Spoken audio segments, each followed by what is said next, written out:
Hello and welcome to yet another Indie Game Spotlight. And today I'm delighted to welcome Spyder from Crescendo Games to talk about his new game, Crescendo. Thanks for having me on. I And really appreciate that. yeah, thanks for joining us. I'm really Of looking course, forward yeah. to hearing all about this. Thank you. What do we? So I'm going to start off All and right. and then Dean, because this is great because systems Dean gets under the hood, so it'll be Sure. really good fun. So, but I always start off with a nice question to ease us all in. What inspired you to make this game? What made you wake up that morning and go, you know what? I'm going to make a TTRPG. It's a rather heavy answer, actually. Every time I've some people have asked me this and I've answered, and I've always kind of looked at me like, huh, I'm not sure what to do with that one.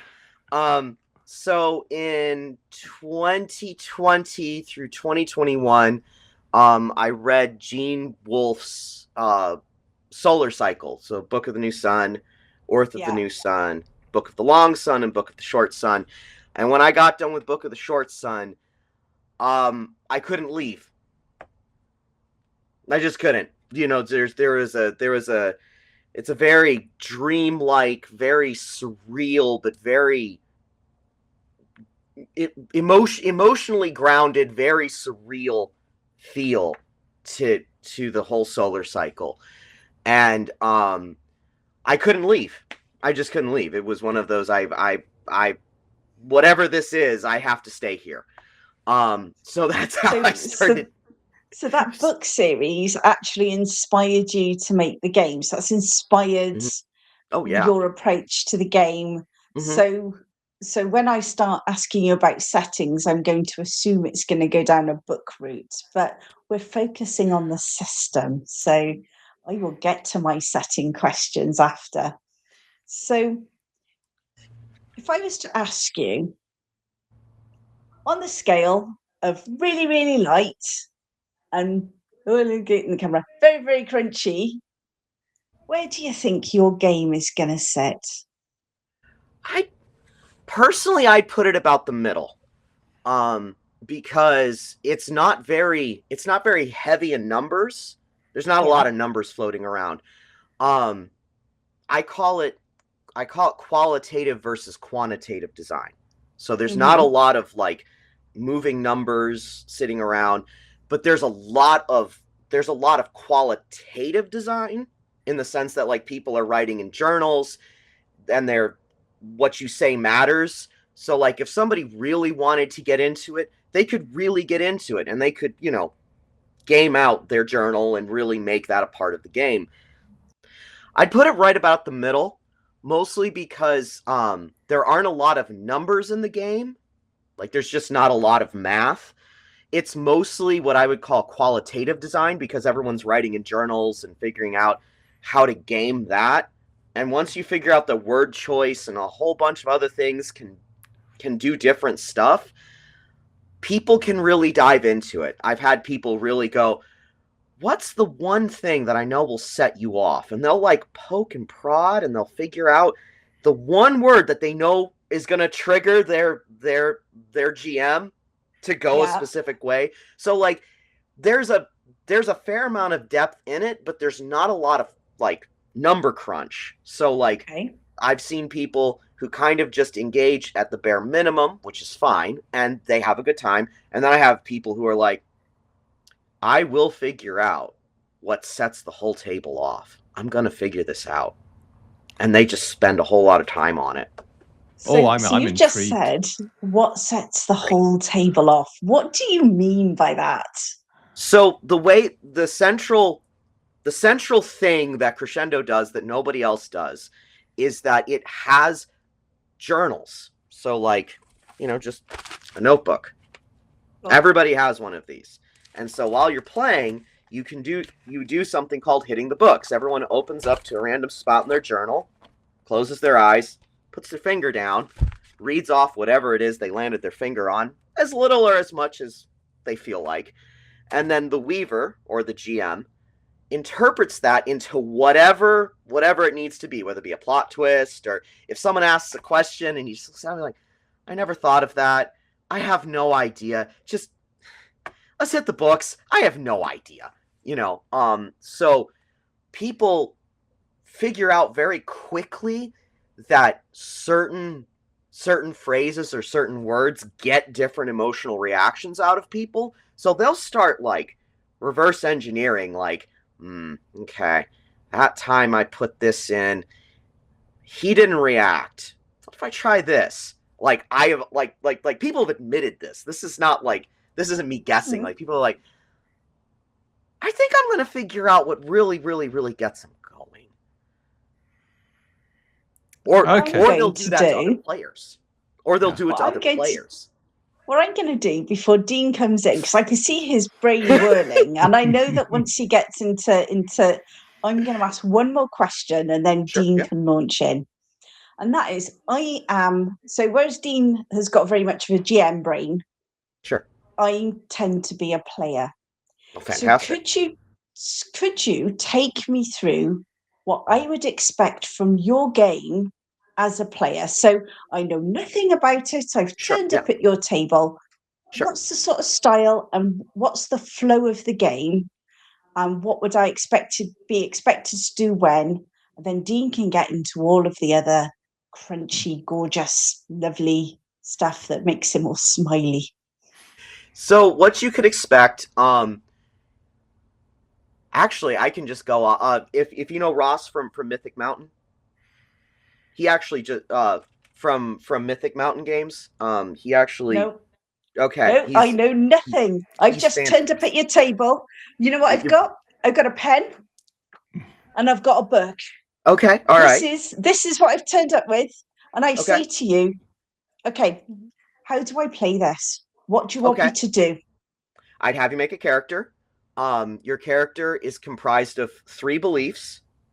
A belief is like a player-driven, it's a player-driven or player-created priority. So you are telling the GM, you're telling the Weaver what you want to do. So beliefs are made of 2 things. They're made of an incident and they're made of a lesson. So I always take Luke Skywalker from Return of the Jedi, because for me it always comes back to Luke. Luke's 3 beliefs are at the very top of Return of the Jedi. His 3 beliefs, as I would put them, are: my father, Vader comforted me when I didn't expect him to. There must still be good in everyone. So that's one belief. So that's one thing he has in there. Another one is Han carried me for all this time. I have to repay my debts. And then the third one would be let me think about what that would look like, because he's probably, if I was playing Luke, I'd probably write something about Leia at that point and go, I should not kiss my sister. Sorry, I couldn't help that one. I don't know where that came from. Yeah, exactly. But like, I would probably put something along the lines of Han. Leia seems to have chosen Han, and she's heartbroken. I should support people I care about. Those would be the like. So Family Luke first. Family first. Family first. Exactly. So like those are the 3. So you would draft up something like that with a backstory. You would mostly be expected to just narrate what you want to do. At some point, you're not going to like what I, the Weaver, or another Weaver, or whatever, or one of the other players say, and you go, hold up, I want to defy that. You'd pick up dice. There's a very simple system for determining how that works, or I think it's simple. What do I know? Dean will be asking you lots of questions about that in any minute now. You roll the dice, and then you either succeed or fail, and then we all hit the books to see how your success or failure makes everything go sideways. And so you said you just sort of randomly open it and choose it, so it's absolutely random. Yep. I mean, by the rules it's random, but if nobody's watching and nobody anyway.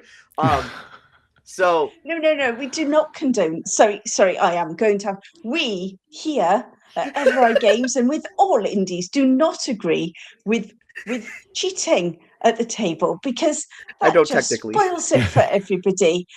At least Yes, don't get ma'am. caught.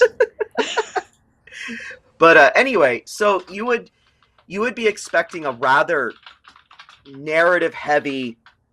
Anyway, it would be a very you wouldn't feel like you were playing a game actually for the first 2 or 3 sessions. You wouldn't really like, you'd just be sort of narrating around, you'd be sort of narrating and going, what the heck am I actually doing here? And then a few sessions in, you'd go, wait a minute, there's a whole engine sitting here, and I really want to mess with it. And the more you'd mess with it, the more it would push back on you. So it wouldn't be like, oh, let's push and see. No. The whole engine pushes back, and you go, oh, wait, you're saying I can blow everything up? And everyone looks at you and goes, yeah, actually, you really can. And most of the time, as long as, you're not being a jerk to your other, to the other players, they're very much in on it. So, there's kind of this, it starts off as everybody, like, if you were just coming in, you'd probably be kind of like feeling it out and going, no, really, can I really do this? And then about 2 or 3 sessions in, you're like, wait, I really can do this. And then it just all goes off the rails. It's great. It's wonderful. Sounds very narrative in its flavour. Very much. I did say yes. I did say I'd let him get a word in edgeways. Yeah, please, because I have a ton of I knew questions. you would have. Yeah. So I think we're going to take some big steps back, and I'm going to ask the first question. What kind of setting is the game? Is it futuristic, fantasy, a mix, modern? So the default setting in the book is a sort of science fantasy, because that's where but I have stuff in the book to go and make it pretty much any setting you want, as long as it's vaguely mythic. As long as there's kind of a mythic overtone. I've got stuff for Bronze Age, medieval, hard sci-fi, Western. There's like one other that I thought to put in the book. It's just, here's just information on how to do it in the back.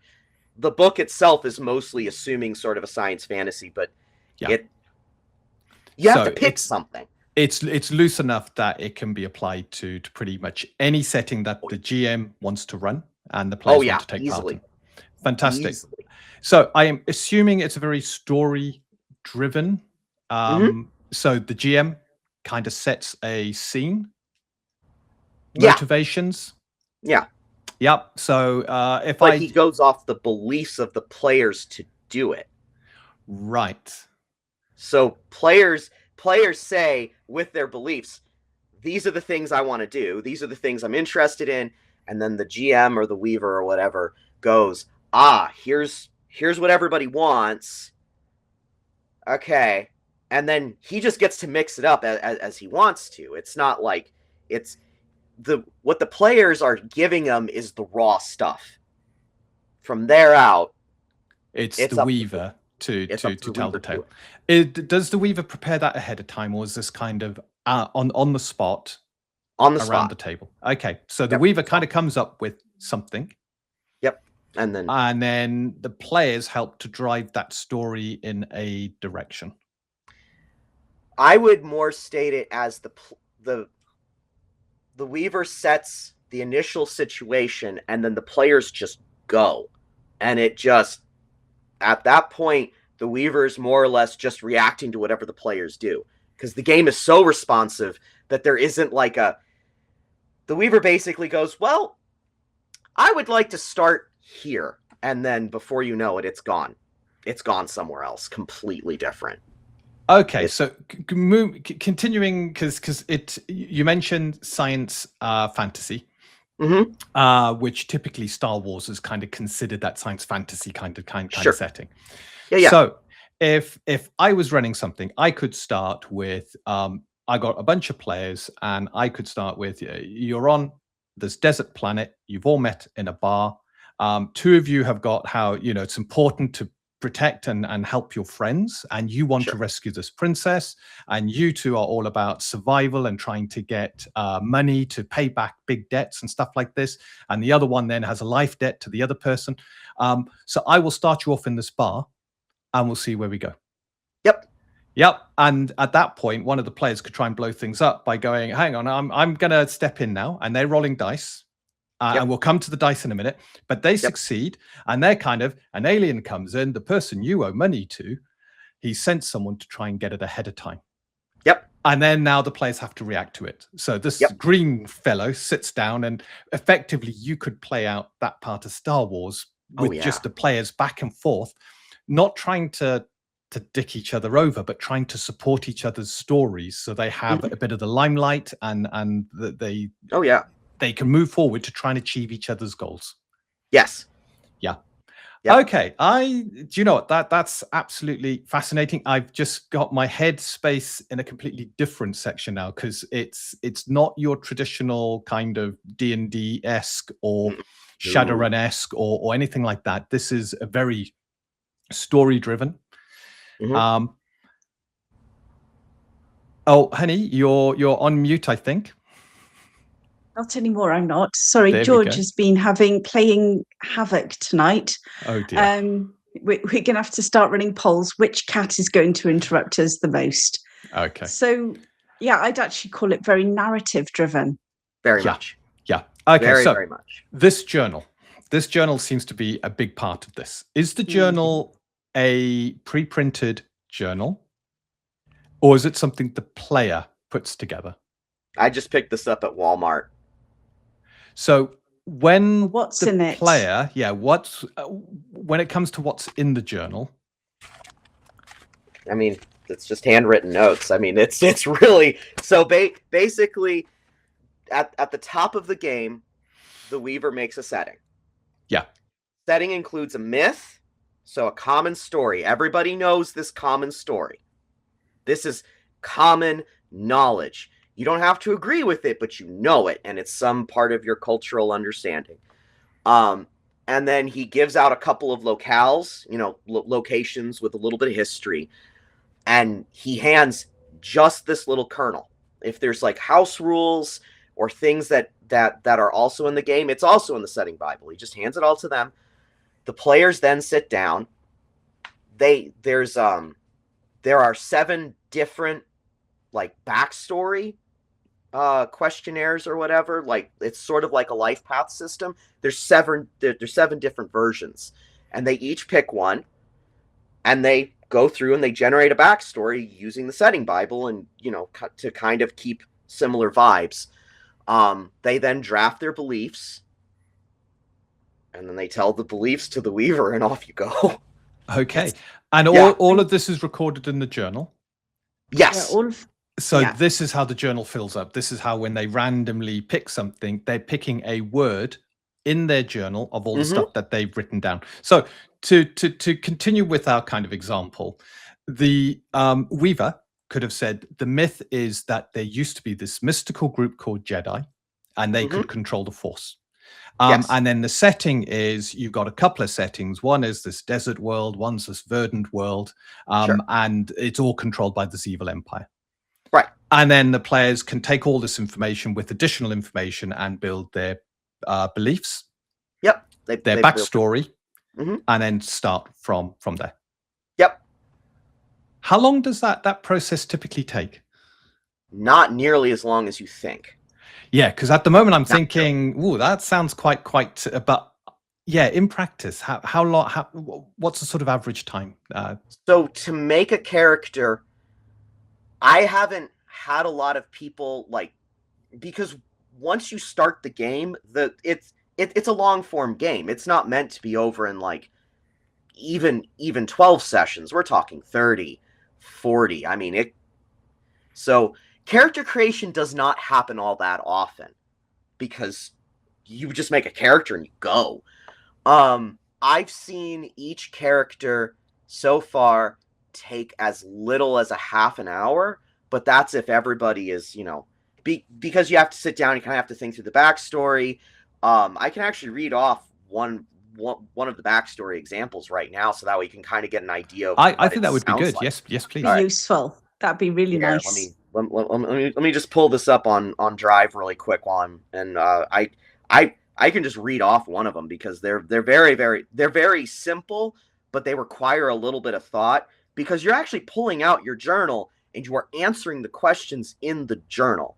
So like you're already beginning play as you're doing it. So let's go. As someone who loves paper and pens and stuff like that, she does. you know, Stationery. I love writing and stuff like that. This is already appealing because I will now quite happily write for hours in journals and books. So we're going to go with the realist. So the realist is one of the 7 types of backstories you can pick. So here's question 1. You were once attacked by someone or something with murderous intent, and you realized you couldn't win. How did you try to defuse the situation? So you think through that, like it's just a very, very, very loose, open question. Let's take Star Wars. Let's go with being attacked by Tusken Raiders out on, because you were stupid and you went out and looked for the droids by yourself. You'd be like, oh, okay, well, this guy went after me and I'm going to try and run. So you then roll a D8. On a 6, 7, or 8, you succeed. On a 6, 7, or 8, you succeed on your own with no outside help. So you sit down, you kind of set up the situation, given the setting Bible, to yourself. All right. So you kind of set up, this is what you were talking about when you mentioned the 2 sides of the belief. The incident. Yeah. I went looking for droids and Tusken Raiders surprised me. Right. And then the lesson. Yeah. And the lesson is, did I manage to solve the situation by myself or did I need help? And Luke rolled very poorly. A stranger in the desert came to his aid as he lay unconscious and rescued him. Otherwise, he would have been done for. Right. Exactly. And the lesson probably would have been something along the lines of, I probably shouldn't go out without someone to back me up. Not that Luke really ever obeys that one, but that's one way. He didn't learn that one, did he? So you kind of complete the incident, including the dice roll, and then how that incident's resolved, and from that you come up with a lesson. Yes. Yeah. Brilliant. Yes. Okay. So that sounds. And how many questions are there in a background? There are 5. So the other ones for the realist are you found that one of your chores was beyond you to complete on your own. What chore was it? Why? And how did you attempt to address your deficiency? Yeah. Does it explain in there what the D8 roll, or is the D8 roll something that's a kind of a... So in that example, would the D8 still be, I managed to solve it on my own or I needed help? Let me see. On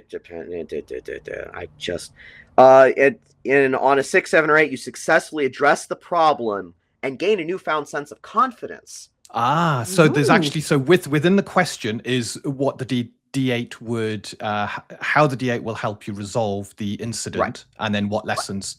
So that's quite interesting actually, because you got a kind of incident, but there's multiple solutions that you've kind of got to weave a story into. Yep. So you could come up with the first half, but you don't know how this is going to end until you do that D8 roll.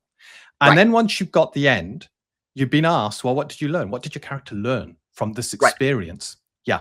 Yes. And all of that goes in your journal. So you're writing down a lot of words that could be picked at random. And we're going to come on to how that mechanic works. But this is fascinating. Definitely. Yeah. Oh, yeah. Could you do another number 3 on the realist?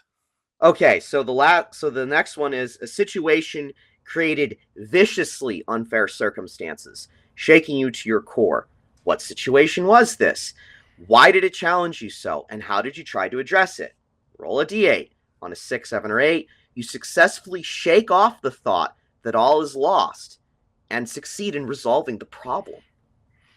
So that's like resilience. Yeah. You sort of, I like that. If you keep rolling low on these D8s, you actually create a very negative inward-looking character rather than a positive outward-looking character. But you could also succeed and start building elsewhere. And the way, like, I actually had someone who just built a character in the system. He failed every roll. Every single roll. Yeah. Badly. It was, I mean, like, it was deeply tragic.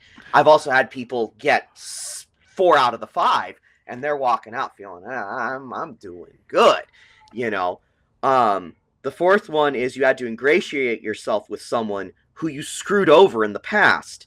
Lando. What had you done to this person? How did you attempt to smooth things over? D8, 6, 7, or 8. You succeed and get what you need from that person, even if they don't necessarily like you. And then the last one is an issue you had warned everyone about a long time ago has happened. What was it? Did you have a way of addressing it? Did you try to help everyone else? If so, how did you try? On a 6, 7, or 8, you successfully address the issue, and nobody thinks any less of you. Because I told you so's are definitely a part of being a realist.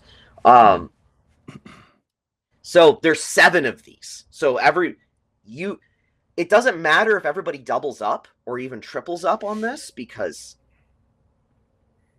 the random dice rolls you've got.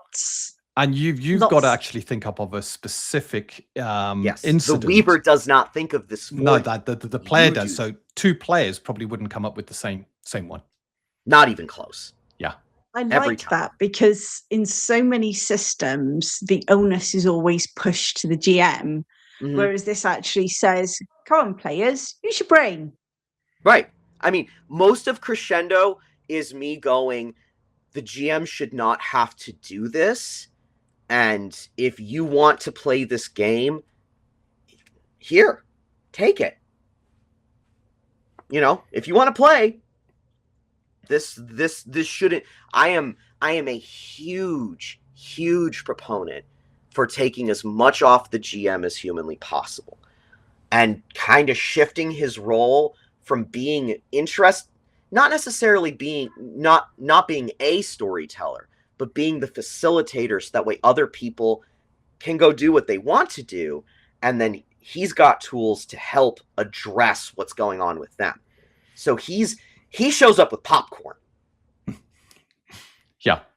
Because it's like, well, I don't know what they're going to do today. You know, I've shown up at sessions to find that some of, 1 or 2 of my players have had incredibly bad days, and they're in a bad mood, and they want to stomp somebody. You're like, okay, we're going to stomp someone today.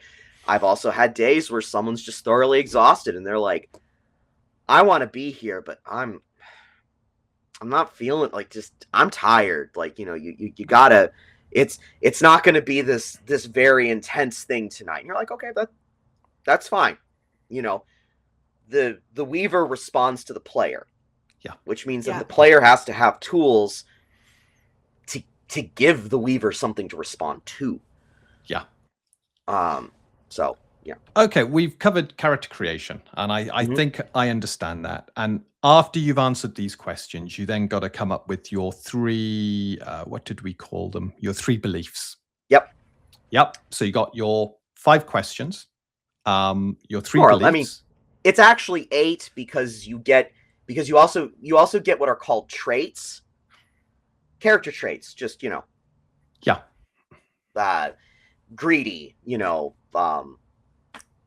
cowardly, or greedy, cowardly, etc. So traits are a bit of a softer mechanic in that sense. It's just kind of a descriptor of how your character acts. The big thing which closes the loop, I promise, is about traits. You'll see in a minute. But the big thing that closes the loop is when you act on beliefs or violently against beliefs in a way that causes chaos. So it's not, did you act on it? It's, did you inconvenience the story that everyone thought was going to happen? Did you inconvenience the other players at the table? Within reason. And traits have a reward. So you get these things called fate points, which let you kind of The Crescendo system as it stands without fate points is designed to be extremely unfair. What little math there is in the game is intentionally broken against the players. Okay. So the point, so if you think of I'm not putting my hands up, my camera will go wonky. So if I think of a point of balance, basically the point of balance is sort of against the players. So on that sort of pivot scale, yeah. Very, very much. And so fate points, though, allow the player to push back on the system and make it behave. The more you roleplay your beliefs and your traits, the more fate points you get, which means that the game starts to actually be kind of easy for the players, but they really have to push in that direction. They have to do it on purpose, or else the game will slap them silly. Like, I mean, people have done things, and then they're like, wait a minute. What's the DC for that roll? I can't make that. And you're looking at them like, yeah, I know. Like, what do you like? The way that the game is balanced is so that way, if players are not constantly trying to wrestle the stupid thing to the ground to make it work, it'll just run them over. Okay. So you either, and so traits are part of that, because then you have ways that you've said you want your character to behave, and if you do actually act in that way, you can actually get a fair number of fate points, which then makes the system less of a problem. Yeah. Less. Right. I'm beginning, I think, to see how this all comes together. So your character that you've created has some random elements. Right. Yep, stuff you've made up, but then you've had to randomly make up a second part of that and then have a lesson from it. You got your beliefs, which you get, I guess, from once you've answered those 5 questions, you'll have a better understanding of what the pick 3 of those, yeah. Yep, so you pick 3 of those. And then you've got 3 traits. And again, are they kind of picked or randomly allocated, or? You pick those. In some of the setting books that I'm starting to design, it's a little less loosey-goosey, but in the core book, it's very loosey-goosey. It's just, I have a few ideas for how you can make them up, and I give a little bit of guidance, but it's mostly just hands off. You can just pick those. Yeah. So you've gone through creating your character. You should have a visual idea of what your character's like, and at that point you think, well, I think this character's quite greedy given what he's gone through, or he's very stalwart, very brave, won't back down from a fight. Right. That kind of exactly. Stuff. Yeah. Yeah. Exactly. So it's personality traits. I think that's the way I read that. It's all about your personality. Tenacious, bumpy. Okay. Absolutely. So. Yeah, this is quite fascinating in that. Thank you. When the story is started, so the Weaver sets the scene. The players want to drive something forward, don't they? They want to describe what they're doing in that scene. Yeah. Is there an overall goal that they're trying to achieve? Something that sort of points them in a certain direction? Something that binds them if you've got a group of them.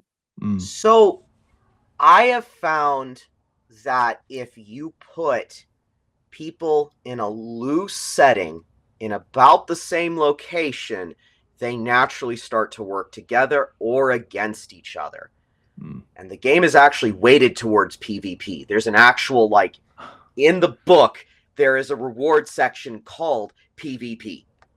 Like, just very openly. Like, they're not necessarily on the same side. Now, it's more handy if they are, and most of the time people, they don't want to hurt each other. I would imagine that would vary from table to table. You'll have some tables very friendly. Yeah, they won't want PvP, and then others where that's what they're there for. They're there to, and it's a friendly competition against each other. Yeah. Lots of trolling at that point. Yeah. Lots of trolling. Lots of people being like, imagine. But I know you hate this. That was George earlier with my cables. I know you hate this. I'm going to pull all your cables out. Yes, exactly. There's a lot of that. Okay, so I'm beginning to understand some of the player motivations here, which is you want to play your character to its beliefs and to its traits. If you go against those, it's bad. If you go with those, you get fate points to help you succeed on rolls. Yes. Can we talk a bit about the roll mechanic now? Okay. What is it? Defy. First of all, as a mechanic? And so I call it the defy mechanic. In the game, Weavers cannot call for any dice rolls. Nothing. Okay. They call for nothing. They either say yes, but. So, yes, you succeed, but it causes this. So, congratulations. Your success screwed everything up. No, and. No, you don't get it, and it got worse. Or let's make a deal, which is where it's that kind of gray area where you're like, if you just... And most of the time inside the game there's like conditions, you know, and that's very freeform. That's a very free. So, you know, you got punched in the face, you have a bruised face or whatever, you know, like, you know, they're rated from 1 to 9, where 6 is enough to take a normal human being out. So, you know, so 1 to 6 is the normal thing, but if someone's really, really, really screwing around, you can get up to like 9 or 10. And so, in Let's Make a Deal, you say yes, but they have to take a condition. Okay. And you tell them what that condition is, and you tell them, you know, the Weaver tells them how strong the condition is and what it does. So to use a Star Wars example, sorry to jump in. No, it's fine. It's a wonderful common analog. I love Star Wars, so I'm fine with it. So do we. The original Star Wars. Yeah, we caveat that. Yes. So the player has confronted his father. He doesn't know it's his father. That's a big mystery, but he's confronted him. He's tried to do this big thing. I'm going to defeat my father in this duel, and has messed up the roll greatly. The Weaver has gone, yeah, this is going to kill you. Let's make a deal.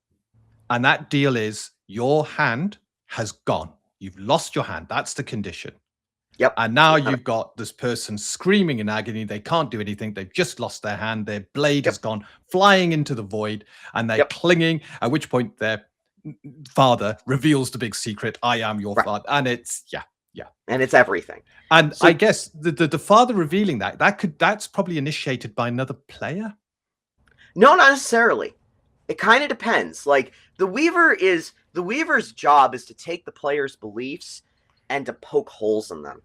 So like, you know, so if somebody says, you know, my father, you know, Vader comforted me in this because at the end of Empire Strikes Back, he comforts his son, and it's a very that's the moment where Luke knows something's not adding up here.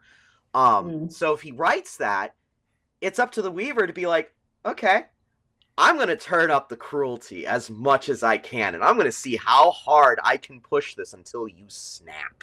I want to see you turn around and draw your blade, and I want to see you try and kill your dad. I want to see you try this. I want to see how hard I can make this go. So the Weaver's trolling everybody else. He's just sitting there going, all right, do something. Do something. So the Weaver can't initiate a roll. Only players can do that. Right. So inside of our example of, I'll let you not die if you'll give me your hand, the player could say, no, I defy. No, not doing it. I'm rolling dice. That's not happening. What happens then? It's kind of a loose dice pool. So there's stats. There's skills, and there's items. There's a fourth type of die, but we'll get to that in a minute. So stats are, brawny, agile, nimble. So brawny is kind of your strength and your con rolled together. Nimble is your fine, your fine deck. So this is where I'm going to go. So when we went through right at the beginning, we started talking about our beliefs, etc. Do you start out knowing your statistic dice, or so you start out with that? How do you get to those? You assign them. So the game tells you have these kinds of dice you can assign to these stats and then to these skills. D4 is the human average. We're going from a D2 to a D12 normally, so D4 is your... So okay, I'm here. brand new character. What do I get? Well, you got your 6 stats: brawny, agile, nimble, cunning, empathetic, and willful. Most of those are probably pretty easy to figure out. Just nimble and agile are kind of the weird ones because there's not a good English word that I know of for fine motor dex. So it's fine motor dex versus, you know, gross, you know, sort of sporty versus very sort of fine motor skills. Yeah. Right. So you have those 6 skills. Sorry, those 6 stats, and you get, if I remember right, it's a D8, 2 D6s, 2 D4s, and a D3. And you're told, distribute them however you want. So if you want a guy who can talk people off the ledge, if you want someone who can walk into a room and command it, you're putting your D8 into willful. Because every time he walks in, and if you want him to defy, cool, I get a D8. But the D3's got to go somewhere. There's a dump stat somewhere, and none of them are particularly like, this is not a game where specialization helps you, like, at all, because you may want to go off and do something, and if you want to go do it, and if you're bad at it, there's no safety net. There's not much of one. So you have your, and then when you make up your character, from those 5 backstory bullet points, the Weaver either assigns a skill or makes one up. Yeah. On the spot and goes, okay, you know, oh, you said this thing. Okay, that's the skill that you learned from this. You then get another set of 5 dice to assign to those skills. I think, if I'm trying to remember right now, I think it's D8. It's D8, 3 D6s, and a D4. So, you know, if you wanted to be very, very, very, very forceful, you could, you know, write your backstory to where you get, I don't know, we'll call it brutal honesty. We'll just say it's a skill, brutal honesty. Okay. And you got this, and you're told, hey, you have a D8, and you're like, I want it in that. I want to be able to talk people very, very, very nastily away from doing things without necessarily scaring them. D8 and brutal honesty. So the player assigns where all of these dice go. There's no like static modifier going on here. It's just, here's your dice. You know that a D4 is not as good as a D6, and you know a D6 isn't as good as a D8. Like, and you know that the average human is a D4. Figure it out.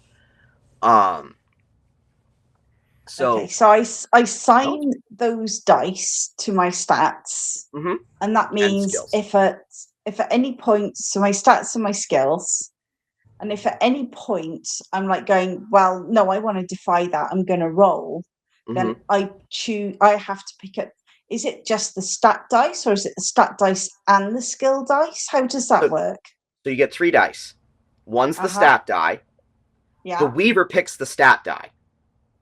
So so they designate which statistic you have to use to make the test.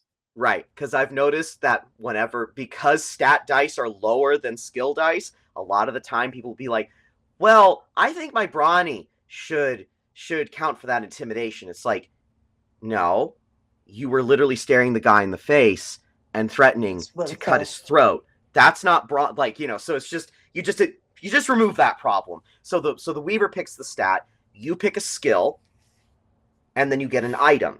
Now, most items are a D4, which isn't terrible, but it's not great. It's equivalent of a human, isn't it, really?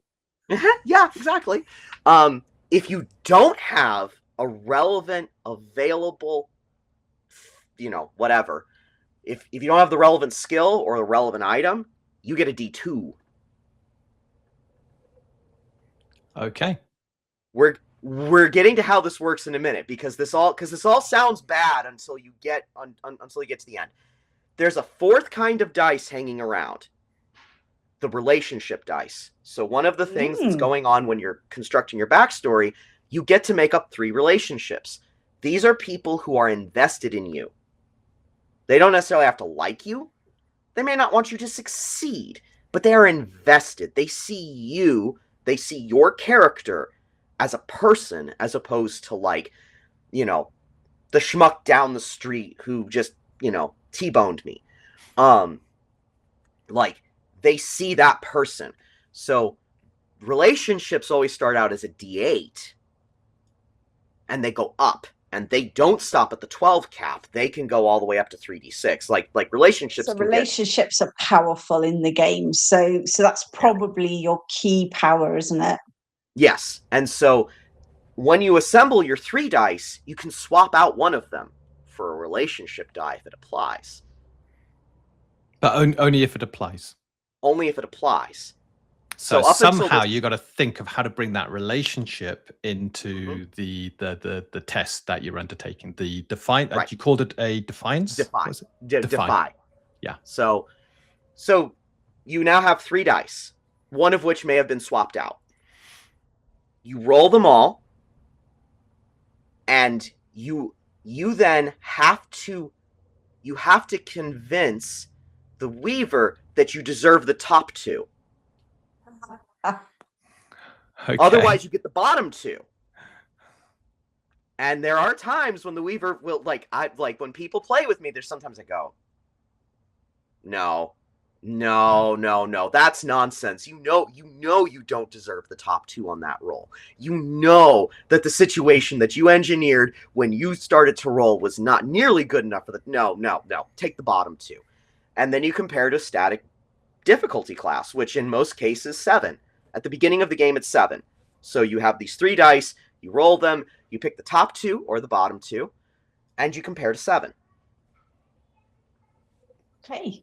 So if you reach a 7, then you succeed. And then who describes the result of that success? The Weaver and the player work together to describe it. So generally the Weaver's kind of like, okay, this is kind of how it all shakes out. And if the player doesn't like it, they can talk about it. But then afterwards, everybody hits the books and sees what unexpected thing just happened because you picked up the dice. Okay, before we move on to the unexpected, so I'm beginning to see the flow here. I'm taking it. The 7 is based on the maths that on average you're going to be rolling 3d6. Yeah, right. So, well, 2d6 really. 2d6. Yeah, but it will be 2d6 pick lowest of the 3. Yes, or highest. 3D, yeah, pick highest. So of those 3d6, 2, either the 2 lowest. So 1 will be average. 1 could potentially be quite low. 1 could potentially be quite high. Right. So yeah, the 7 mathematically, I think that makes perfect sense. And you're right. In most instances, especially if you put your character in a position where you don't have the skill, so it's a D2. Hello, D2. Yeah. Even if you got a relationship which is a D12 and it rolls high, you could be at such a disadvantage that's excluded straight away. And that middle dice is then, you know, if it's a D6, you have it, you got to make it a 5 or a 6, as long as the D2 is a 2, or if it's a 1, the 6 which has to be rolled. I've seen people do this. It's crazy. I've seen people that would be like a 1 in 12 chance of succeeding at that test. And if there's a lot on the stakes, the 1 in 12 means you got 11 times out of 12 you're gonna fail. So it's not good. It's not good. So you had better be willing. You'd better know when to stomp your foot. Yeah. Because because the game will go, okay, if you want to throw down, I will throw down. Yeah. And if you don't, the game doesn't. And that's the big shift, is that if the player wants trouble, they can get it. And typically a player will want trouble to either get more fate points because it's feeding into their beliefs and traits. Right. Or because there is a potentially good reward taking the story in their direction. Right. Or achieving an edge over another player if it is more adversarial. Right. Okay. I'm beginning to get a picture of this. It's see a the nasty math brain going. I can just see it. Right. You mentioned items. So yes. I take it this is another fairly loose concept based on your background as to what you should get, and the Weaver then basically goes, well, actually, your background, do you know what? You've been through a hard life. You've failed all these roles. Your character has gone through but in return, they've got this item because of, these decisions or these descriptions you put in there. And that item's actually quite good. Yeah, to help compensate some of the bad luck that the players had. Not that. Not that. The item's even worse. No, well, the items are just items. There's a loose upgrade system for like masterwork, and like you can go get good items. There are good items in the game, but you have to go get them, and you have to pay for them, and you have to go find someone to make them. So the thing that makes it work is that nobody is on top for terribly long. So like if somebody starts off and if their situation is utter crap, it's not going to stay crap for long. It just isn't. Okay. It's just because of the way that the dice work. You can have someone who walked out with really, really good stuff still bork the roll. Yeah. Oh yeah. Your minimums are always your minimums, which are two ones. Yeah. Yeah. Yeah. And no matter how big the dice, other than the relationship, and I'm assuming the relationship, the dice are treated as one roll. Yes, one die.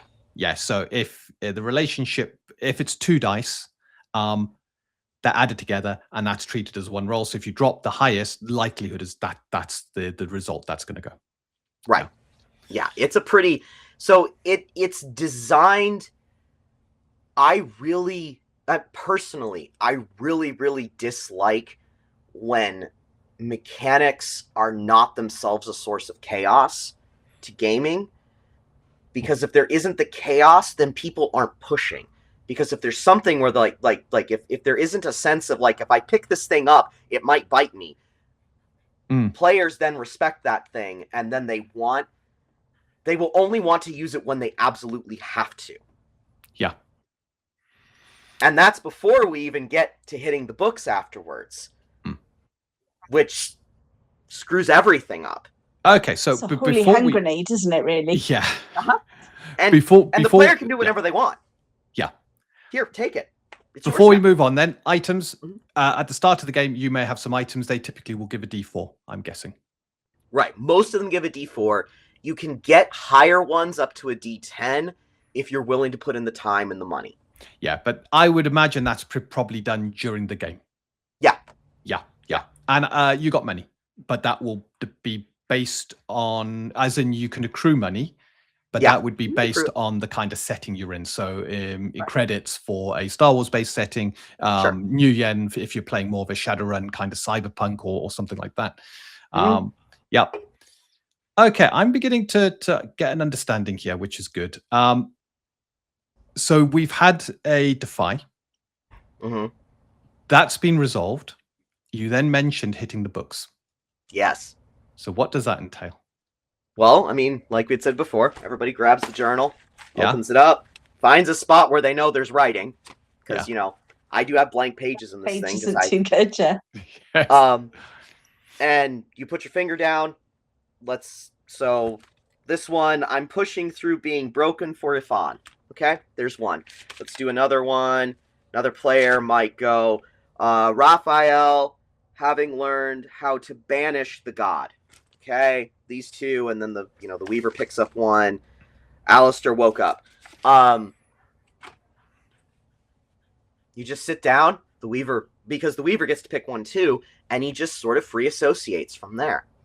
Whatever jumps out, as long as you haven't hurt somebody's feelings and done something that's just a clear dick move, there isn't a wrong answer. It's literally just here's just a couple of things, randomly associate them. I'm going to ask you sort of some player-centric stuff now, whilst, and then we can flip back to the mechanics. Sure, yeah. What I'm trying to understand is, as a player, and you've read out whole sentences. Now, I mean, I did.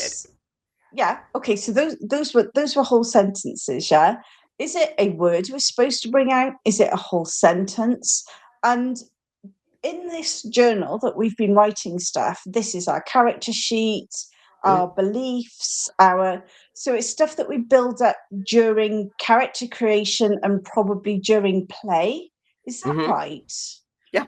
So is it a whole sentence that we read out? I did whole sentences, but I could have chosen not to. So I apologize if that confused. I'm just trying to think. Me being beginner, don't know what I'm doing. Yeah. I remember first time I played D&D. It got to everyone came round to my turn and went, "What to do?" And now I know what to do. So it's very similar. I don't know what to do. So I've got Bob on my right, and I've got Sally on my left. And Sally's just given a word and Bob gives a sentence and it's my go. And I'm like, I'm not sure. So how would you describe it to me as a brand new player and what I do in this situation? I would tell you to open up your journal. Yep. Find a page with writing. I have a journal here. Cool. Open up to a page with writing. That is definitely writing. Okay. Close your eyes. Put your finger down. Did you land on writing? I did. Okay. Look at it for a second and determine how much you'd like to read. Business service. All right. That's what you say out loud. Business service. Everyone else is either throwing out sentences. Someone at one point, as a good joke, tried to do a whole paragraph, and everybody said, "No, stop that! don't do a full paragraph. What are you doing?" So there's a social regulation which kicks in because everyone's like, "No, we are not doing a whole paragraph." And so you could do business service, and someone else could do. I'm just looking at the back of Kiki's discover Kiki's delivery service. Okay, so far we've got like a business thing, and then someone else could be like... We've got a bit of a theme going on here. Right. And so like sometimes a theme kind of starts to emerge from it, and it's up to the Weaver to determine how it jumps out at him. So, and then we can sort of flip back to the mechanics, but just from a player's perspective. So as we're building this stuff up in the journal, I tend to write a lot. Dean knows me. When I'm in a campaign, I write a lot. But what are you expecting your players to note down? Because I've noticed there's not many players like me who are sat there scrolling. And even sometimes I go, oh, no, it's too much now. So is there a guide for a player in your game on what they're supposed to write down, when they're supposed to write it down, and what that would actually entail? So is it dialogue you write down? Is it results of things you write down? What am I supposed to do? So the way that the book is structured, the minimum that is described, the bare minimum that everybody kind of, it's like, you have to do this much at least. Whenever we hit the books for any reason, you write down whatever the Weaver says from your character's point of view. So you're writing it from your point of view. So for example, if you just talked about Luke and his hand and everything else, I could write down Vader is a complete bastard, fancy cutting off his own son's hand. Yeah, you could. I could be very judgmental because I feel my character's very judgy. Right. So I could have written that down. But there could be Sally next to me who writes down, Vader put his hand out to his son and wanted him to come with him. He just wants family. Right. And they both would have been like, they're both... I actually had a player, I kid you not, this is what had, like, while I was playtesting the game, we got into a situation where we're gonna call him Victor for the moment. Victor was handed the plot MacGuffin. The plot MacGuffin. Like, hold on to this or everybody dies plot MacGuffin. They were on a ship and things were getting kind of heated, and he realized that he was about to get attacked. So he walked up to an NPC that he trusted, pushed the MacGuffin into his chest, and said, I need you to take this. Sorry about the dunk, and flipped him over the ship to get the plot MacGuffin away from everybody, right? Somebody else did something which someone else defied on something else, and we all had to hit the books. And what came out of it was that some vaguely pink glowing thing came up and swallowed the guy who was just knocked overboard. So what the guy wrote in his journal, I kid you not, this is what he wrote. He goes, well, so-and-so somehow got his hands on the MacGuffin, and then he tripped and fell over the side right into a fish's mouth. And everybody went, that is not true. He's like, but this is my point of view. His wife was about ready to kill him. She was furious. It does really. and actually, and this is just, it reminds me of the Planescape. And there was there was a faction where you actually were the gods. You created your own reality. Oh, okay, yeah. And it feels like it's playing into that. You're writing it from your perspective. The Fraternity of One, I think it is. That's it, the Fraternity of One. I can't remember the name. Yeah, and the way you've described it reminds me of that Fraternity of One, which is, well, it's my perspective. Yeah, the universe exists around me. And because I am the center of the universe, what I think is right is right. Right. Well, why wouldn't it be? Right, exactly. Yeah. Right. Yes. Universe. Exactly. It's my journal. I get to write whatever I want in it. No, I can see that. But doesn't that cause... I'm going to let Dean get back to his maths in a second. Mm-hmm. But doesn't that cause a lot of sort of conflict at the table? Uh-huh. No? Okay. Yes. Yes, it does. In the best way. Because everybody's in on the joke. Like, it would be one thing if you were expected to, like, be roughly factual or, unbiased, and someone wasn't doing that. That's not fair play. But if everybody is told, it's whatever you think. Then it's whatever you think. Then the universe is one, isn't it? Right. So you write down what you write down, I write down what I write down.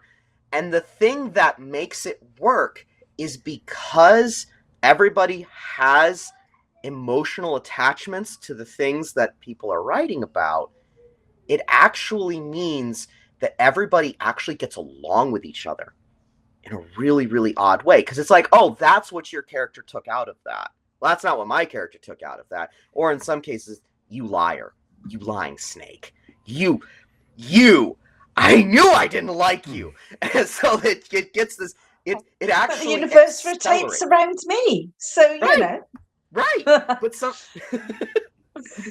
so there's this odd social dynamic that's built up because everybody is role-playing what they're writing down. So when you announce what it is you wrote, I've seen people respond in character immediately. They go, oh, that's horse crap. You can't...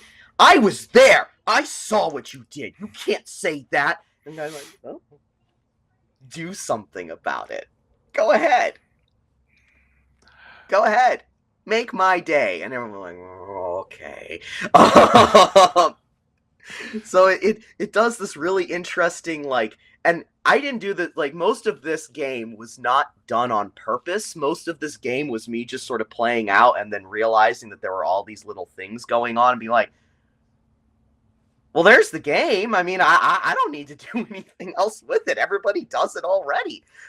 There's nothing more to, I need to make sure that no one's hurting each other, but beyond that, it's fair play. It's fair game. Mm-hmm. So actual violence isn't encouraged. No, actual violence is not encouraged. Goodness, that did happen at I don't know if that ever happened at anybody else's game, but I will never forget. In a D&D game, a fist fight did break out. Oh. It never happened at one of my tables, thankfully, but it can sometimes get heated. Yeah. It was weird because I'm in the middle of this situation and my game had light PvP in it. Very light. Everybody kind of had their own thing they were doing. and two particular players who normally were great friends. Like, they hung out all the time. They were chummy. It was usually really, really good between these two players. They were both having bad days. And someone said something, and I went, wait, what? And then the fist is flying. I'm like, both of you out. Yeah. Get out. I don't know what you're doing, but I'm like, everyone else is like, what the heck? I'm like, nobody here knows what you're... Nobody else knows what you're doing, so I'll see you next week. It's always an... But considering that you've been through that, and that was with light PvP and D&D... Very light. Yeah. Yeah. What made you want to create a game that would actually potentially cause that situation? It feels to me as if there was a little bit of enjoyment. You are not actually sort of, even though you kicked them out, you told them off, seems to me as if it left its mark. So the light PvP, when it didn't go that way, was highly enjoyable. Yeah. It was very fun. People had their schemes. They kind of, they had their things they were doing. And that's a lot of fun. After I talked to them, it became very apparent that the fist flying had nothing to do with the game. They had just managed. They just snapped. Yeah. I mean, it's real life. One of them was having well, actually both of them were having very, very deep, serious issues going that I had no idea about. Like, it was like, I would have liked to have known about this before I played with you. I actually would have needed, like there's, most of the time I'm not very inquisitive as to people, but that time it's like, no, you should have told me. You should have told me. That when you're a GM, regardless of the system, you're there supporting the characters and, more importantly, the players. Oh, absolutely. And there might be things that you might actually want to avoid if you know something's going on. Well, like in the one player's case, he was struggling with alcoholism, and it's just been a bad day. Oh, jeez. Yeah. I had no idea he was an alcoholic. I had no idea before that. I'm like, wait, what? I would have liked to have known this. Like, could you have told me next time? And the other guy, his mother was really sick. And she had a really bad day. Always hard. And, right. I mean, so none of this was but they didn't walk up so this is there's an actual thing inside the Crescendo book that says, this is not therapy. If you need therapy, go get therapy. That was exactly what I was about to say, is you are running the risk of people potentially using it as a way to get rid of angst and stuff like that. And I think that's also something that you could, you might have to coach potential GMs on, because especially when you're using a game that is using traits and so much narrative and is also adversarial, that's the right words, adversarial, that can actually come out. But I'm going to look at Dean, because I've seen his maths brain going, and I'm sure it's finished cogitating. To close out that particular thing, one of the things that really helps is the hitting the books mechanic, because so much of the game takes their attention to it's out of your hands.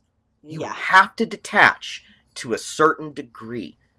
You have to, because the way the game is designed, if you put a whole lot of oomph into something, it will always generate something that you don't expect, and you know that going in. So there's this odd kind of Crescendo has this kind of odd detachment to it as well, because it's like, well, I'm going to fight for this, but I know that it's not going to do what I want. I know, I'm going to get what I want and literally nothing else. And you know that walking in. It's very upfront. So anyway, that's just kind of I found that really helps, because then players aren't like, I got to get this roll. It's like, even if you get this roll, it's not going to... It might not go the way that you think it's going to go. Oh, you know it won't. You know it won't. Right. I'd like to go back to one aspect of mechanics, if I can, and that's the fate point. So you got players trying to accrue these fate points. What do they do? Fate points do a few things. the two most important ones. So I was telling you about conditions. You can spend fate points to lower the level of conditions, if not outright erase it. So if the Weaver hits you with a level 6, and if you have 6 fate, you go, nope. Here's 6 fate. It don't exist. Or you can go, here's 5 fate, because that's all I've got. It's only a level 1 now. Like, you can go, nope, not doing that. The other thing that they principally do is they reduce the margin of a defy roll. So success or failure. So if you're rolling against the Weaver, and if you can get your margin down to 0, congratulations, you just passed. Because there's no longer a margin. You have now successfully equaled. When players go against each other, it's just a roll-off, and the defender wins ties. The defender wins ties. So you really don't go after somebody unless you really think you can do it. So if you screw it up, it goes to the defender. So the defender can be like, nope, I pay it down. We tie. And the aggressor goes, well, shoot. So you actually have to track it. Otherwise you just fall flat on your face. The big thing is that anytime you spend fate points outside of a defy mechanic, outside the defy, you hit the books. Okay. So you go, no, and then everything, the whole table gets shaken unless you pay double what you should have paid. So I had a player who ran into a god, and meeting a god in Crescendo actually has a mechanic where they slap you in the face with a really deadly condition just for meeting them. Just seeing them hurts you. And so in this case, it was a level 4 condition. And the player went, no, I've got 12 fate. I'm spending 4 to get rid of it. I'm like, yeah, but then you hit the books unless you pay me double. She goes, okay, here's 8. I don't want to hit the books. I don't want it to go like this. I don't want it to go crazy. I just want to be able to I just want to be able to get to do what I want to do. Cost her a ton. She paid it gladly. It wasn't even a question. Yeah. But then she only had 4 fate points. And she was looking at God, who was very, very, very angry with her. Okay. Fantastic. So fate points aren't dice or anything. They're just a way of manipulating. If you've got 2 players, they're going up against each other. One is considered the attacker, the other's the defender.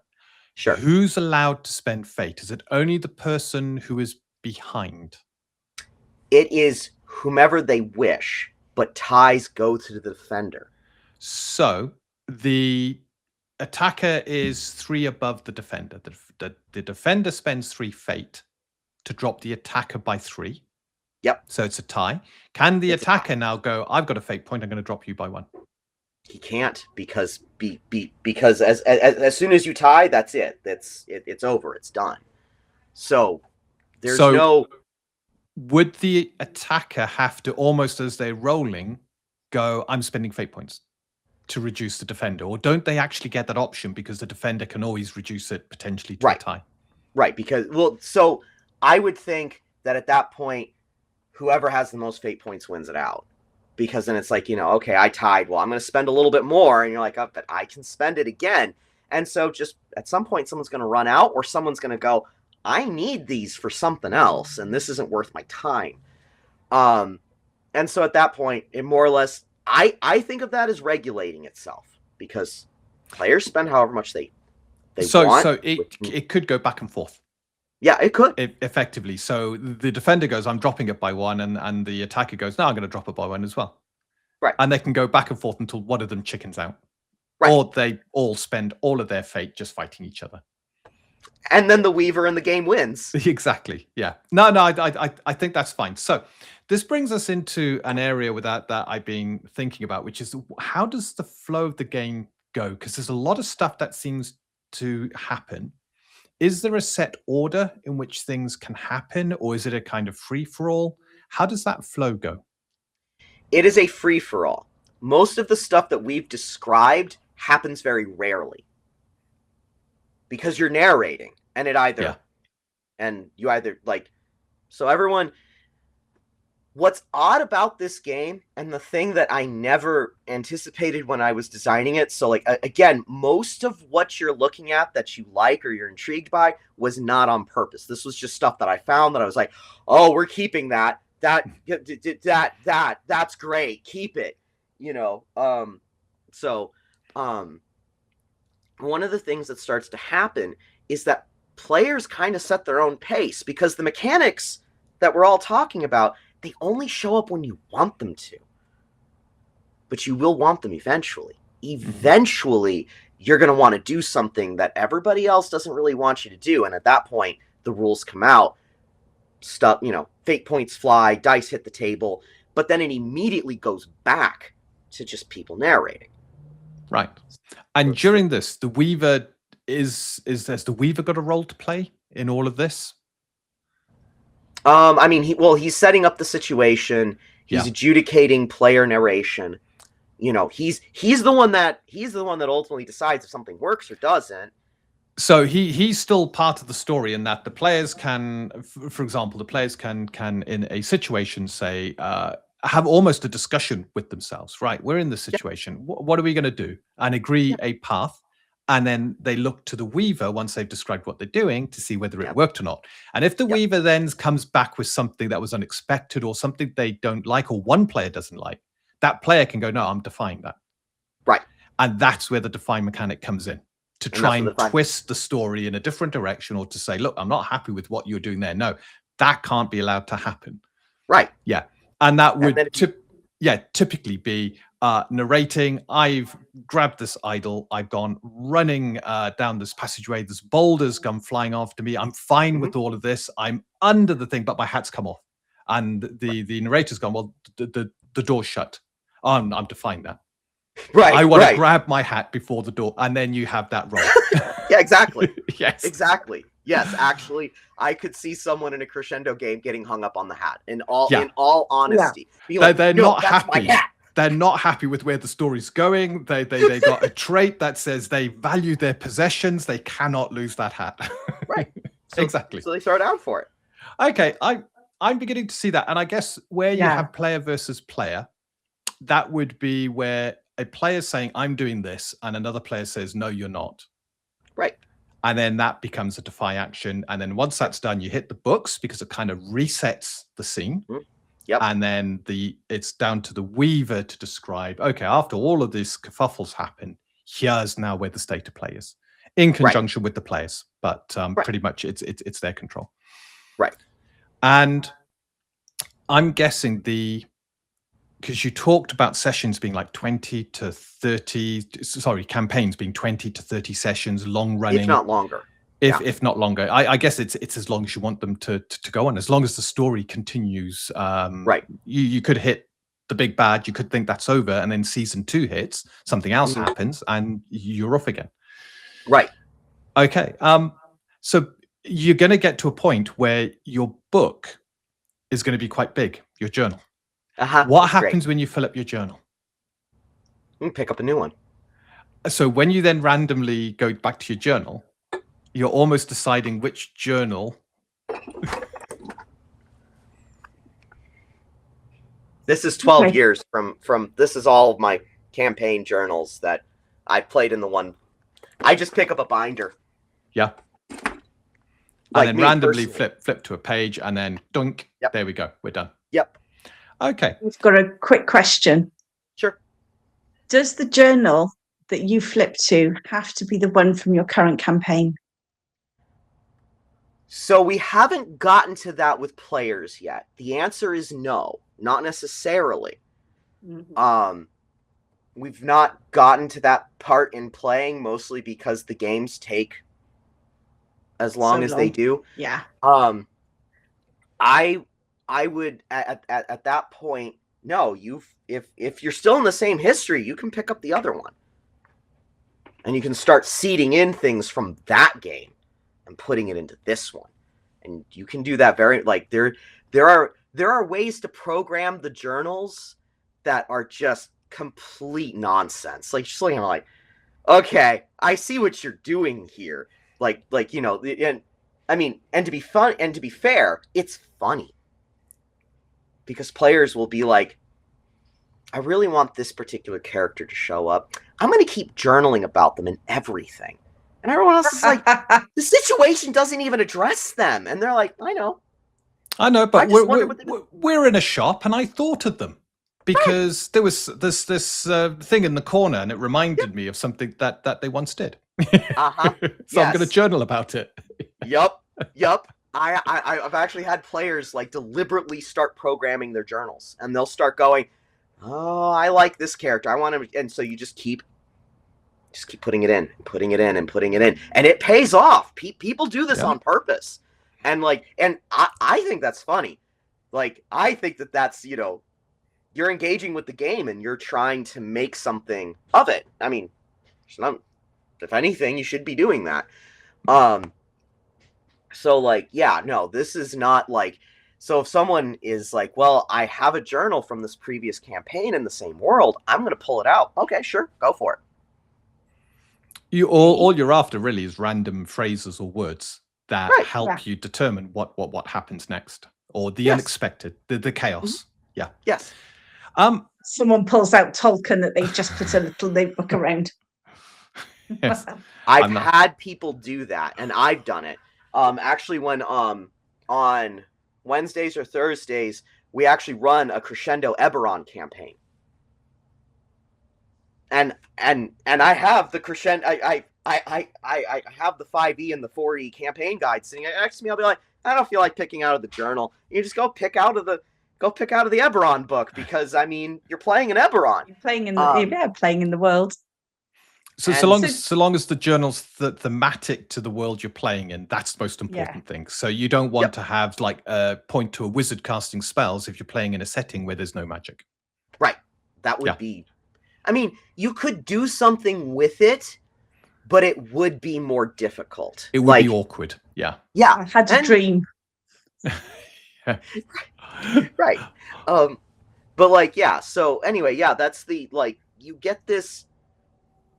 The thing that I enjoy so much about this game is that it's very quickly becomes a very social thing, you know, because like certain things you go, well, why wouldn't you break? You know, you could go do this and it would break. And you're like, yeah, but everybody is so exposed. Like, that would piss them off. I don't want to do that. Like, you know, like Crescendo's meant for 1 to 3 players, and a Weaver, like, that's a small group. So when you do things, everybody feels it. Everybody knows. And they all kind of look at you like, you're being a jerk. Why are you being a jerk? Like, come on, we're all in this little box. And if you start elbowing, we're going to notice.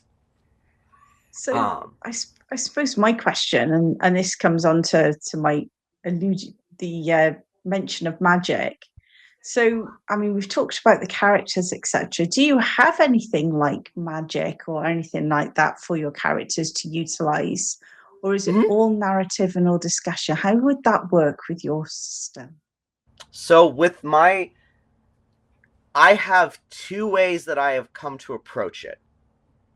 The default one is that there are just simply magical skills. Okay. There are just certain skills that are just inherently magical. However, if you use them, it is automatically a defy. Every time.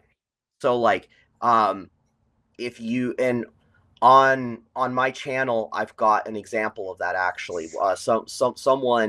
Someone had the magical skill pray. Yeah. Just one word. And he had the character pray that someone get humiliated just enough to discredit their point. Well, the instant they do that, that's a defy. Like, you have to pick up the dice and you have to justify using that magical skill right now. Yeah. And that means that it never goes the way you want it. Like, it never goes quite the way you want it to go. So magic starts to feel very dangerous because, like, okay, sure. Do you want 5 magical skills? Sure, you can have them. may God have mercy on you and on everyone else in that game, because it's about to get very, very, very nasty. On us wizards. Everybody picks on us wizards, Dean. I mean, wizards, poor little mages and wizards done to get all of this. I know. I know. No sympathy. I have no sympathy for mages. None. Yes. You're the one who went and studied the tome. Yeah. So within, you've got a rule book. Is that correct? Kind of guide how the flow of the adventure goes, to give you all your options. Within that book would have all the guidance around using skills of various types. Yep. So if you've got a skill that's already open, like magic, it's got a defy. Otherwise, I take it if you've got a group, they're trying to scale a cliff. That's Freya in the background there. Hi. If you got a group and they've got the relevant skills and they come up with a sensible way of doing something like scaling a cliff with gear and the story could just continue on. There's no reason to defy it because it makes sense. It should go that way. But if you've got a wizard who goes, I'm going to cast the fly spell because I got the fly skill, at that point you're straight into a defy because you're trying to cheat. Yes, you're trying to do something that is cheating. Has some thoughts you know, without putting the time, the effort, the coordination. Oh, she's hurt. She's hurt. Oh man. Oh, the shot to the heart. I do like that. And then, of course, I guess the rule book's got a lot of information around settings. Sort of. Yeah. It has a guide on how to generate the beginnings of a setting. Because this thing builds very, very like it. The guidance I have looks sparse until you're a session in and you realize that like you've just spontaneously built like double to triple with no real work at all. I have found that the more open the setting is, usually the better. Yeah. There's a caveat to that, and I can get to that in a second. But in general, the less you've written, the better it is, at least at the beginning. Because then stuff can happen, and the Weaver's going, I didn't know that was there. We actually had a game that we ran where we found out that there was an there was an intergalactic species of aliens watching over the planet. And that's been playing. Yeah. I had no idea. I was the one running the game. I was like, this looks like aliens. Like, you know, this just, the thing that jumps out at me is aliens. And the player goes, yeah, it looks like aliens to me too. I'm like, okay, so we're agreed that there's now aliens in the game. He's like, yeah, we're agreed. And then by sheer too much internet for you both. That's all I can say. Way too much internet. No, I do quite like it because one of my next questions was going to be around plot holes. Because they typically develop, but you haven't got a whole raft of lore that has to be applied and adhered to other than the lore you create as the story unfolds. So the camera is very much on the group and where they are. And as they begin to move the story forward, the camera expands and those gray areas get filled in because the story's now filling them in. Right. And no doubt, if the Weaver says such and such happens, you will have a player there with probably a better memory to go, actually, that can't for these reasons. Right. Yeah. And they'll be, oh, yeah, you're right. Okay. In which case, and that begins to solve some of your plot holes. They're less likely to happen because you've got more people kind of saying, well, that couldn't happen for these reasons. Because I've been writing it down in my stupid journal, and you better not contradict that darn thing. On page 34. Yes. Well, actually. That actually becomes very useful. The way that it flips is that as time goes on, like, because again, I've got 3 binders full, and I actually need to get a 4th. I'm starting to hit that critical mass in the 3rd one. I'm like, I shouldn't put more in it. What starts to happen is that the world then becomes so vast, and there's enough stuff going on to where you just forget about it and it stops, you know, if a contradiction comes up, it's like, well, the world's big enough to where we could probably figure out. Yeah. Something happened off screen to result in this happening, and we don't know what that is, but this is the result. Right. And we actually had a moment in the Eberron campaign, which again, like, we're only like 4 sessions into that game, so there's not a whole lot of actual on-the-ground lore. A castle made of black ice just erupted out of town square. It just showed up. Mm. You know, everyone read it off. I'm like, this is kind of what I'm seeing. And Cal, who was playing with me, was like, yeah? I'm like, I don't remember making a castle under here. He goes, no, I don't remember you making one either. I'm like, well, apparently there is one now. And he goes, yeah, now there is. I'm like, okay, all right. I don't know what, I don't, like, I'm the Weaver. I'm supposed to be in charge. And I'm going, I don't know what to do with this. I didn't know this was here. I suppose sometimes the story leads you down that path, doesn't it? Yep. It's just where it ends up going. And you don't have to do anything with it unless the players begin to interfere with it. Right. And then they're going to kind of begin to say what they're doing, and then you just react to that. Right. Have you ever been in a position where you've absolutely just drawn a blank? And the players have done something, and you're like, I just don't know what. Oh, yeah. Oh, absolutely. I mean, it happens more often than I'd like to admit. I was thinking that because there's a lot of you having to come up with a lot of stuff. You're having to do that. Yep. Fatigue will eventually set in, or you just get a mental block. Do you kind of throw it back to your players at that point and go, guys, I've drawn a blank. What do you think should happen?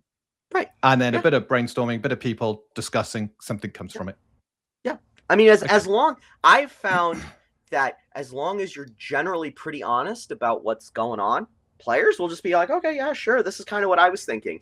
I like with the castle. When I said that, I was like, well, I mean, he's like, well, okay, well, I'm going to so-and-so over there doesn't look surprised because I had said that. Like, I mean, that part of the joke at that point was to have someone in the crowd be not even shocked. So all of a sudden, have they got something to do with it? All of a sudden, they have something to do with it. And the player caught on to it, got the guy, and he goes, well, what does he say? I said, I have no idea. I don't know. I just came up with this castle like 5 minutes ago. I don't know a thing about it. He goes, oh, well, this is what I think. And he proceeds to tell me. I'm like, actually, that's good. Yep. Right, exactly. Okay, everybody journal that. That's exactly what I said. Right, that's what I said. And do you handle creatures though? I'm just trying to think, you know, one of the things I love as a player is coming up against adversaries and creatures. We've never been really one for PvP. Sure. So as a group, you know, I would want to be coming up against creatures. How do you handle that in your game? Fiction. You just tell, so like a character, one of the games that I'm currently running features a dragon, like a big red, like classic fire breathing dragon, like very what you see is what you get. And the character was like, well, I'm up in a tree when the dragon lands, and I'm going to drop down onto its back, and I'm going to try to stab it. And I'm going to try and stab it with the sword. It was a normal sword. I had the sword. I just said the sword shatters. Yeah. And he goes, what? I'm like, iron scales. No, the sword shatters. And he goes, oh, well, I should have thought about that. I'm like, yeah, you didn't stop to ask what the, like, that's not my fault. You didn't do your homework. Like, this is not on me. And so he went, oh, okay. So most of it's just fictional. Most of it's just, okay, I just have a loose concept of how this works.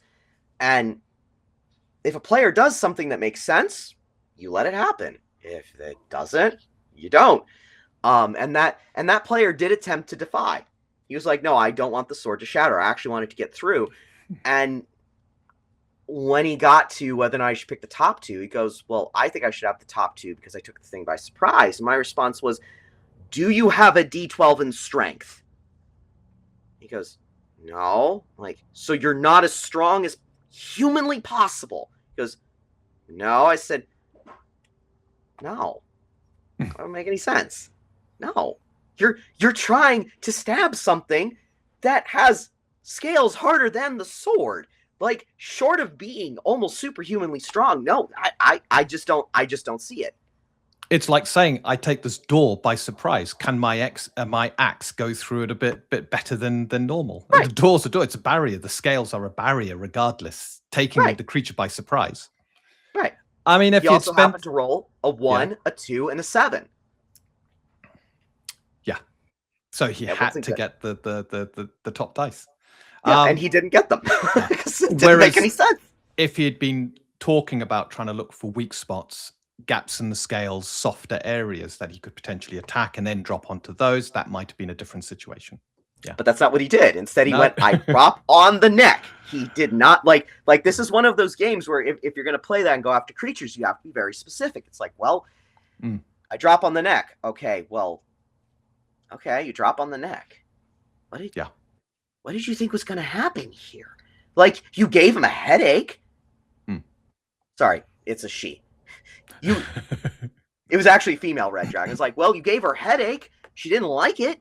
She probably got a bruise under there, but that's it. Like, all he did was piss her off, and you broke your sword. So yeah.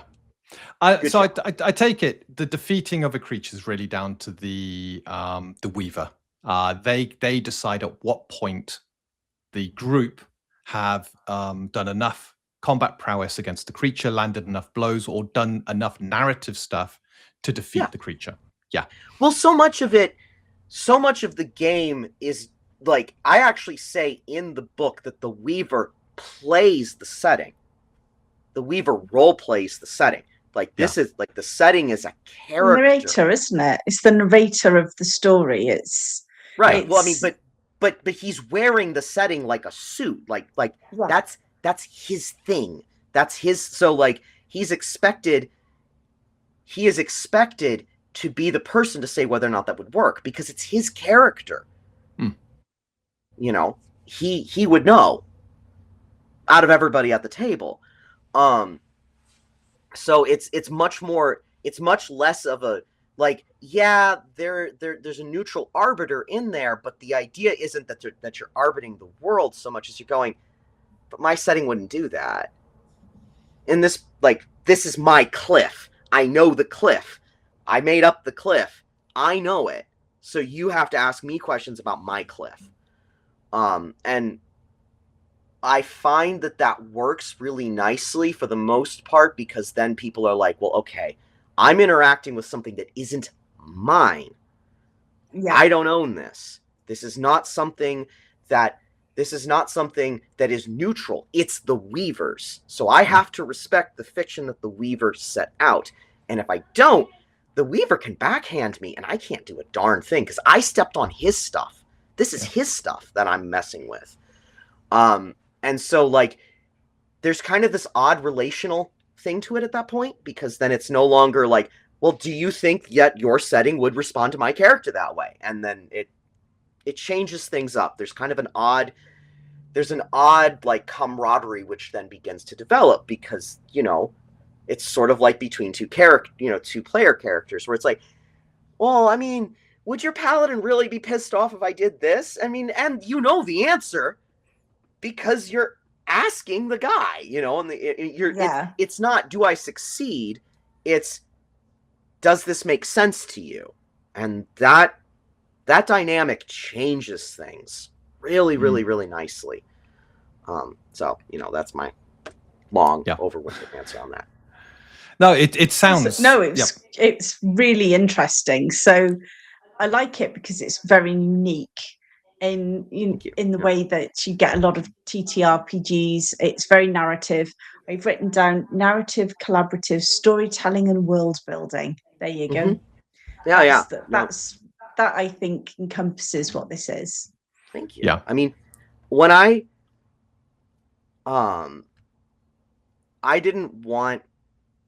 was originally not going to make anything. And the reason why I wasn't was because there's all of these games that I love. You know, I might do this. Hold up.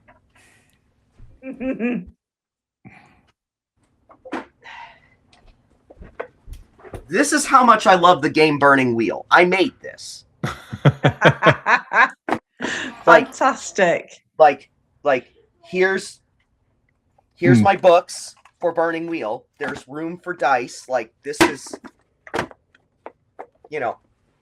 So you're definitely a fan of games. Oh yeah.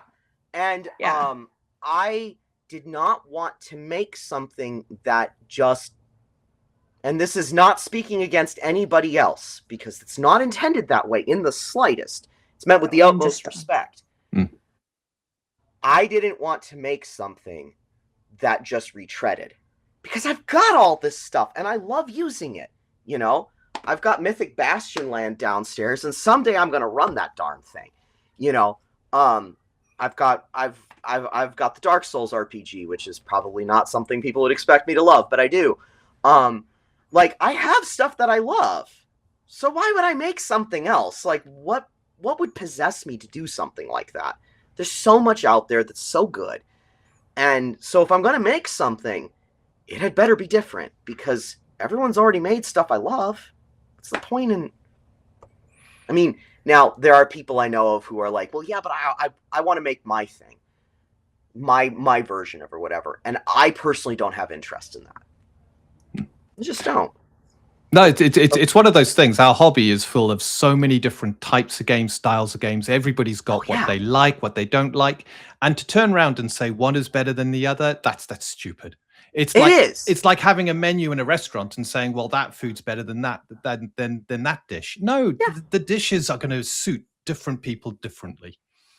Different palates. Yeah, absolutely. And this is one of the reasons we do these interviews, because we just want to share to anybody who listens just how diverse the indie scene is. How many great indie creators are out there creating what they want. And it all varies, you know, and I think that's fantastic.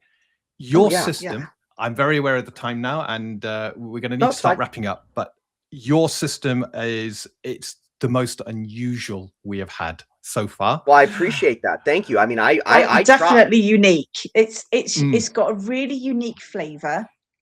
Thank you. Yeah. No, it's definitely unique, and I like that. Thank you. I think it's like everything. I think the best way to get a lot from these games is to actually play them. But I love the way you've explained it. And yeah, I think as you start doing more stuff and you get more things out there, then feel free to reach out. Oh yeah. No, that's actually love to chat to you. I've been thinking about. Yeah. Have you actually got something out already, or are you You do. Fantastic. So what we'll do is a quick start and an ash can. So, brilliant.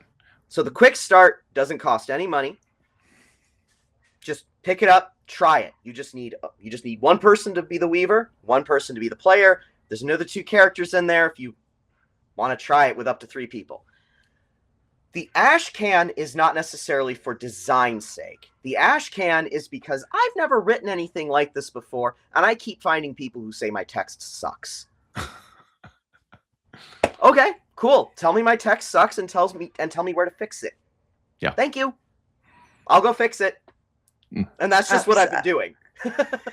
But you know something, isn't that, you know, you hear, and I'm going to, so you hear out in industry people talking about agile project management, stuff like this. What you're doing is essentially you're putting something out there, getting the feedback, you're doing it iteratively, and then improving it as you go along. What's bad about that? Right. I mean, especially because, I mean, it's a $5 PDF. You know, if you like the game. Yeah. Right. I mean, I'm not charging a whole lot for it. The more I get, the more I'm going to put back into the game. Like, I mean, it's not the best. It's not the best system set up, but I don't have another one. So this is what we got. So I mean, and I can shoot you guys links for that if you want to. Oh, please do. We'll include them with this. I was going to say, absolutely. Yeah, we'll put them all out and everything like that. So we'll definitely pass us your links. And then I'll also send my YouTube channel, which is mostly actual plays. So like, if you want it, so like for people who are who read the book and go, what the heck is he talking about? Which we all know is a thing. This happens all the time, even for really well written books. It's like, okay, here's an example. Here are examples in real time. Here's how I'm using it. You can kind of get a feel. And I really wanted to make something that addressed issues within the TTRPG industry that I didn't see other people addressing, and that I wanted to be like, well, instead of griping about it, here's how I'd fix it. So that's kind of where it's at. We have a few more minutes if you guys have any wrap up questions or whatever you guys want to do. Well, I'm okay at my end. I just wanted to say thank you so much, Spyder. I've gone through everything I needed. Yeah.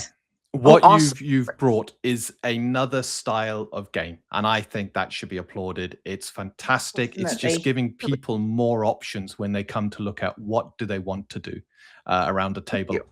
I can see a small group who aren't fussed with combat. They love storytelling, they love world building, picking up your system and going through it and absolutely having a whale of a time. And I think that's fantastic. Yeah. Thank you so much. Really appreciate that. And I think it's about bringing people together, isn't it? It's about bringing people together and them building stuff together as they walk through. I like that. Yeah. Yeah, it's very people kind of come to own it. Yeah.